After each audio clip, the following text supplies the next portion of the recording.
আসসালামু আলাইকুম প্রিয় দেশবাসী ভাই বন্ধুরা, সকলকে জানাই আমার তরফ থেকে শুভেচ্ছা ও অভিনন্দন। যারা আপনারা এই ভিডিওটা দেখছেন তাদের উদ্দেশ্যে বলছি, আমি কিরগিজস্তানে বর্তমানে অবস্থান করতেছি। যারা আপনারা কিরগিজস্তানে আসতে চান, সবার আগে নিজের বিবেককে খুইয়ে দিবেন না। নিজের বিবেক এবং নিজের মন দুটাকে স্থির রাখুন। আপনারা জেনে বুঝে দালালের খপ্পরে পড়বেন না। অবশ্যই সতর্ক থাকবেন। আপনি পাসপোর্ট বানালেই যে আপনি বিদেশ চলে আসতে পারবেন, ব্যাপারটা কিন্তু সেরকম না। একটা কথা মনে রাখবেন, আসলে আমরা অনেক দিন যাবৎ কিরগিজস্তানে এসেছি, তো দালালের সাথে আমরা চুক্তি করে এসেছি, আমাদেরকে ভিসা করে দেবে। এখন বর্তমানে আমরা এসেছি প্রায় অনেক দিন হয়ে গেল, আমাদের কোনো ভিসার কোনো খবর নেই।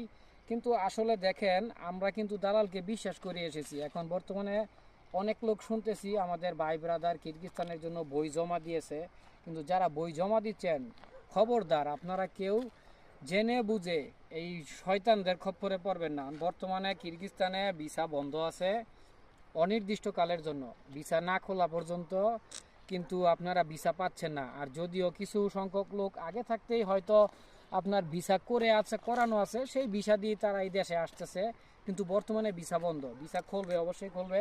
আপনারা যারা কিরগিজস্তানে আসতে চান, অবশ্যই অবশ্যই ভেবে চিন্তে পদক্ষেপ নেবেন।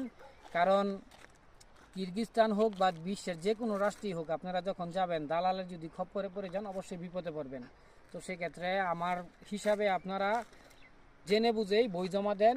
আর যদি আপনারা কিরগিজস্তানে আসতে চান, যারা আসতে চান ভাই ব্রাদার বন্ধু বান্ধব ও এলাকাবাসী ও দেশবাসী, গার্মেন্টস বিষয় বিশেষ করে কিরগিজস্তানে আসবেন, অবশ্যই আপনারা আসবেন, কোনো কোম্পানির বিষয়ে আসবেন না। কেন আসবেন না? কারণ এই দেশে যে সমস্ত কোম্পানিগুলো খুব ছোট ছোট কোম্পানি, এই কোম্পানিগুলো আপনার খুব পরিশ্রম করায় কিন্তু বেতন খুব কম দেয়। আর এই দেশের যে মানুষজন সেই কোম্পানিতে যারা চাকরি করে, আমি আপনাদেরকে বলছি, এই দেশের মানুষজন আমাদের বাঙালিদের মতো দুর্বল না।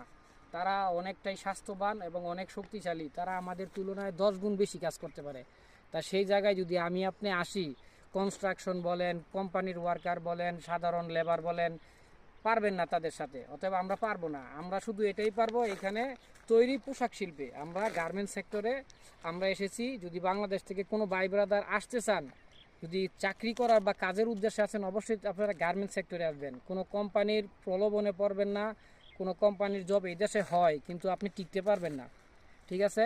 আর বেতন এখানে অত একটা আহামরি না, সর্বোচ্চ $500 বেতন। এর বেশি আপনাকে কোনো কোম্পানি, যত বড় আপনি যত কষ্টের কাজ বা যত বড় ধরনের কোম্পানিতে আসেন, এর বেশি কোম্পানিতে স্যালারি দেয় না। সর্বনিম্ন আপনার 350 থেকে $500 উপরে কোনো বেতন দেয় না। তো আমি বলবো আপনাদেরকে, আপনারা ভেবে চিন্তে অবশ্যই